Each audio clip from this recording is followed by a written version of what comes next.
안녕하세요. 실내에서는 처음 인사드립니다. 원래는 자전거 타고 한적한 곳에 가서 찍으려 했는데 눈이 왔어요. 오늘.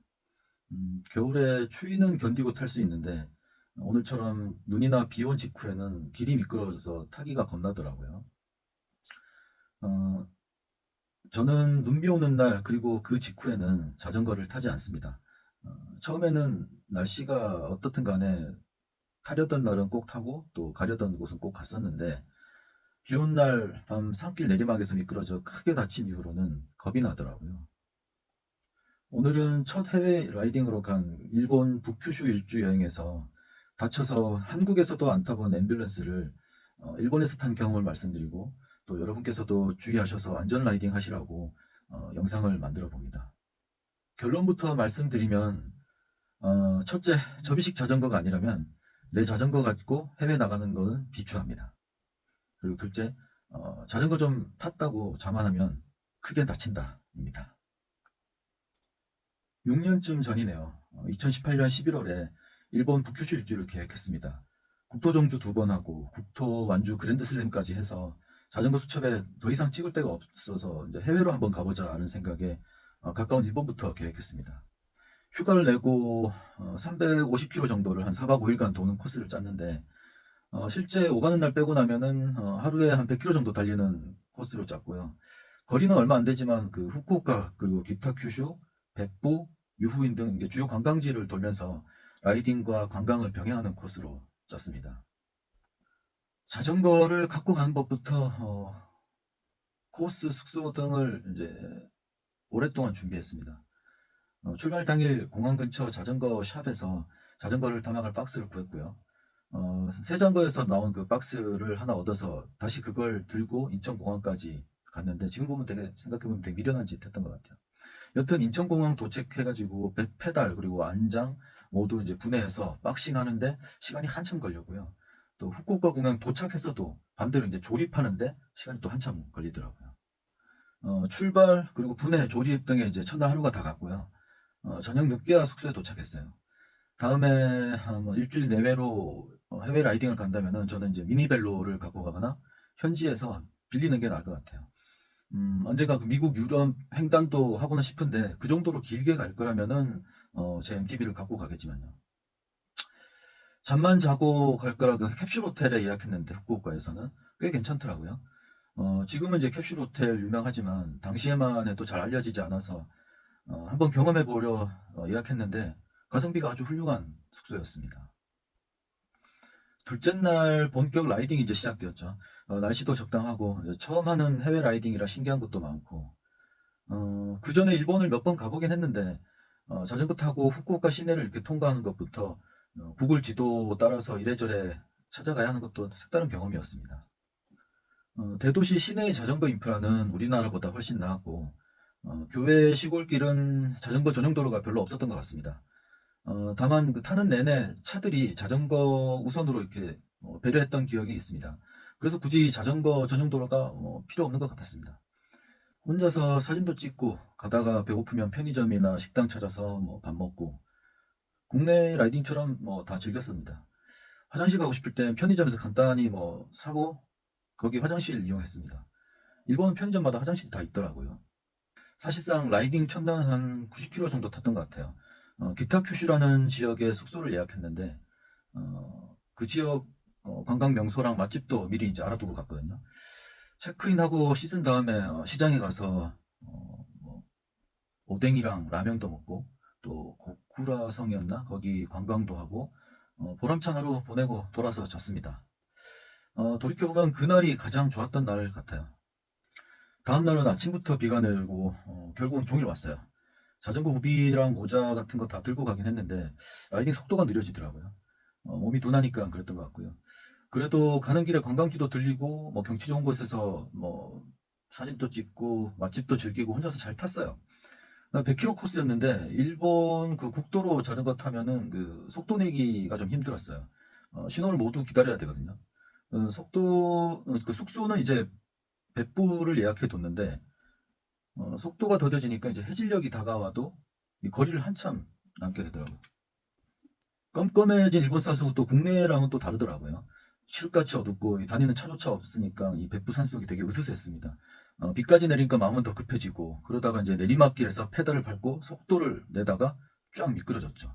사실 그 전에 그 제주도 일주하다가도 바닷물 조금 그 들어온 내리막 내려가다가 미끄러진 적은 있습니다.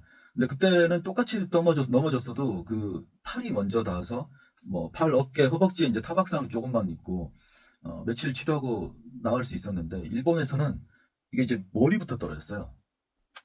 넘어진 순간을 제가 나중에 치료받고 좀 복귀를 해봤을 때 생각이 나던데, 자전거를 이렇게 타고 가다가 내리막 빗길에서 이렇게 미끄러졌던 것 같아요. 오른쪽으로.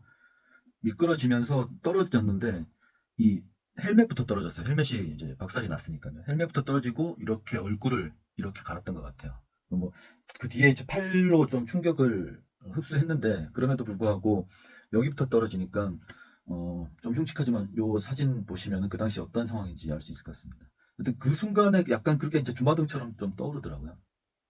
여튼 넘어졌는데, 타박상보다도 여기 이 송곳니에 여기가 이렇게 찢어져가지고, 결국은 나중에 한 5바늘을 꿰맸는데, 여기서 이제 피가 툭툭툭 떨어지고, 일단 그 비 오는 산 속에서 쇼크가 오니까 몸이 덜덜덜덜 떨리더라고요. 근데 이제 제가 좀 미련했던 게, 항상 혼자 싱글 라이딩을 하는데 일본도 혼자 가면서 이런 상황에 대해서는 대비를 못했던 것 같아요. 그러니까 예를 들면 일본의 119가 몇 번인지도 몰랐고 사실은 지금도 모르거든요. 몇 번인지도 몰랐고 뭐 약품이나 이런 거 구급약도 준비를 해가지 않았고 그런데 이제 산속 껌껌한 데서 혼자서 그렇게 다치고 나니까 쇼크는 오고 몸은 떨리는데 뭐 대책이 없더라고요. 근데 한 5분 그러고 이렇게 이 감싸고 휴지는 있었으니까 이렇게 출혈을 감싸고 있는데 저기 산속에서 차 내려오는 불빛이 이렇게 보이더라고요. 그냥 이 본능적으로 차를 그 길을 막았었죠. 근데 제가 이제 일본어는 전혀 못하는데 영어를 조금 해서 그 차를 막고 사람이 이제 내리니까 영어를 했어요. 근데 사실은 그때 뭐 영어를 하든 뭐 일본어를 하든 상황을 보면 누가 봐도 좀 심각하다는 걸 알 수 있는 상황이 있었을 텐데 이분이 다행히 영어를 잘 하시더라고요. 뭐 차도 벤츠였고 이분이 저보다 이제 연배가 좀 있으신 한 60 가까이 돼 보이는 분이었는데 전화를 하시더니 뭐 119에 전화를 했겠죠. 근데 전화를 끊고 저한테 이제 영어로 여기가 산속이라서 오는데 한 20분 정도가 걸린다. 근데 이제 지금 네 상태가 이제 안 좋은 것 같으니 비도 오고 내 차에 들어가 있어라. 내가 같이 있어 주겠다. 정말 그 감사하고 한 뭐 저를 거의 구원해 준 분이었죠. 근데 제가 이 흙을 뒤집어 쓰고 넘어서 저 피는 철철 나고 있어서 그 차마 벤츠 차에 들어가 있지 못하겠더라고요. 그 밖에 이렇게 있으니까 그분이 이제 이 우산을 받쳐주고 그 앰뷸런스 올 때까지 기다려 주셨어요. 결국은 앰뷸런스가 이제 왔는데 한 두 명이서 저를 이제 막 태우면서 뭐라고 일본어로 하니까 전혀 못 알아듣는데 뭐 이렇게 쓰더라고요. 그래서 그걸 이제 써주고 이분이 이제 그 벤츠 차주가 제가 너무 고마워서 연락처를 달라고 했어요. 나중에 제가 이제 보답을 하고 싶어서. 근데 이분이 아니다, 괜찮다. 네가 우리나라에 이제 여행을 와서 이렇게 다치고 가는 게 되게 안타깝다. 부디 이제 몸 건강하게 잘 돌아갔으면 좋겠다. 이러고 한석호 이제 연락처나 이거를 안 주고 그냥 마시더라고요. 되게 그걸 좀 찾고 싶어요. 여튼 앰뷸런스를 타고 갔는데 그게 이제 한참 또 가는 게 백부 종합병원이었어요. 나중에 알고 봤더니 가서 이제 저녁 때니까 응급 의사들이 젊은 의사가 둘이 있었는데 뭐 CT를 찍어야 된다 뭐 이러면서 다 그분들도 이제 영어를 하니까 했는데 일단 타박상은 심각해 보이니까 바로 치료를 하고 또 여기 이제 꿰맸습니다 여기를.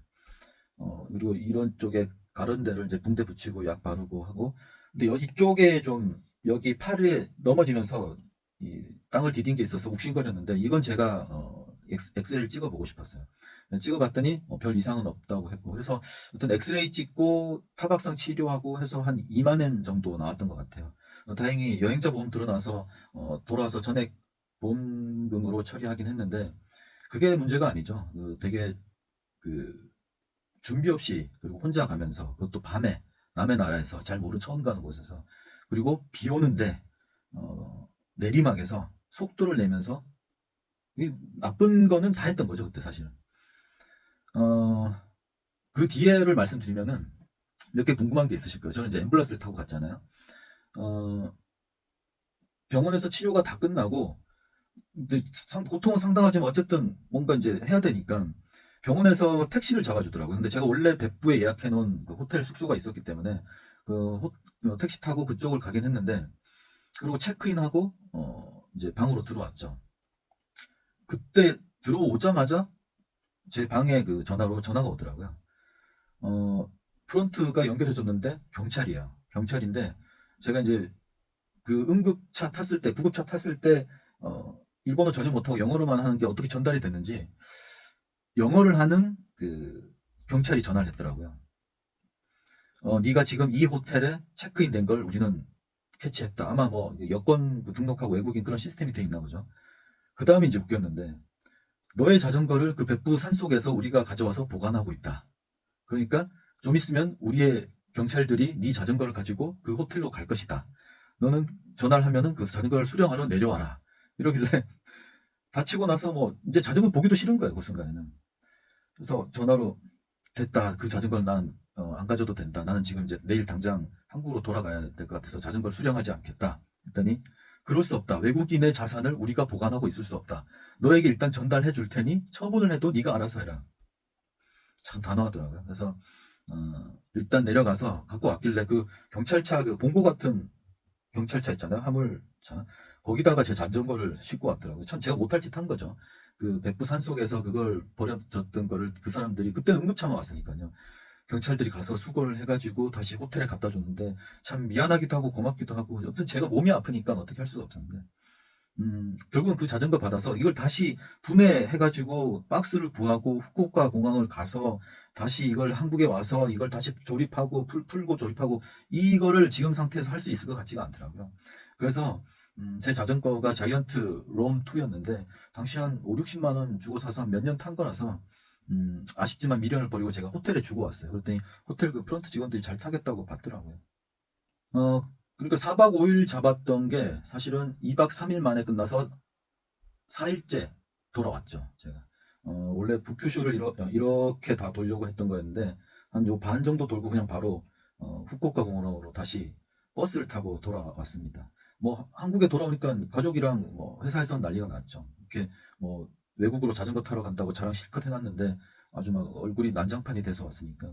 제일 놀랐던 건 가족이고, 저희 아내고, 자전거를 이제 타지 말라 그러더라고요. 그래서 실제로 자전거도 없었고 그 두고 왔기 때문에 그래서 한 6개월 동안 자전거를 안 탔는데 제가 주말마다 맨날 그렇게 전국을 누비고 타고 타러 나가다가 안 타고 집에서 이제 좀이 쑤셔서 막 답답해하는 걸 보더니 아내가 이제 다시 허락은 해줬습니다. 그래서 자전거를 타라고 허락은 해줬는데 조건이 있었죠. 속도 내지 말고 안전하게 혼자서 타더라도 좀 안전하게 타라고.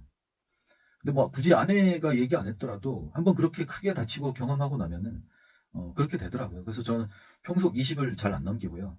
그리고 일단 밤에 안 탑니다. 그리고 비 오는 날, 눈 오는 날, 그리고 그 전후 안 타고요. 길이 미끄럽거나 뭔가 좀 다칠 기미가 있는 날씨에는 안 타요. 그 전에는 제가 여기서 백보에서 다치기 전에는 눈이 오나 비가 오나 뭐 시간이 어떻든 목표한 건 꼭 가고 그런 쓸데없는 그 자존심 세우고 혼자서 그랬는데 이제는 빨리 탈 거면 오토바이 타는 게 낫다고 생각되고, 그리고 여기 아직까지 지금 흉터가 좀 남아서 입술 모양이 좀 이상하게 됐거든요. 이게 교훈이라고 생각하고 평생 이제 좀 안전한 라이딩 하려고 합니다. 여러분께서도 자전거를 처음 탈 때가 가장 경계해야 될 것 같아요. 좀 타다 보면 실력도 쌓이고 뭐 거리도 늘어나고 속도도 늘어나고 해서 막 목표를 잡고 막 하는데 결국 한 번 크게 다치면은 저는 그나마 좀 그렇게 크게 다쳤다고 생각하지는 않아요. 주변에 제 지인 중에 두 분은 그거보다 더 심각하게 다치셔가지고 약간 이제 장애 정도 올 정도로 이제 된 분들도 있거든요.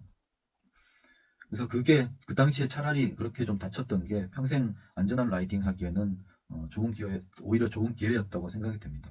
그래서 여러분들도 안전한 라이딩 하시고요. 음, 제가 앞으로 또 다시 다른 영상으로 뭐 미니벨로든 MTB든 라이딩하는 영상 다시 보여드리겠습니다. 오늘 또 어떻게 보면 뭐 쓸데없는 얘기일 수도 있으나 제 경험담 들려드렸는데 끝까지 봐주셔서 감사드리고요. 다음에 뵙겠습니다.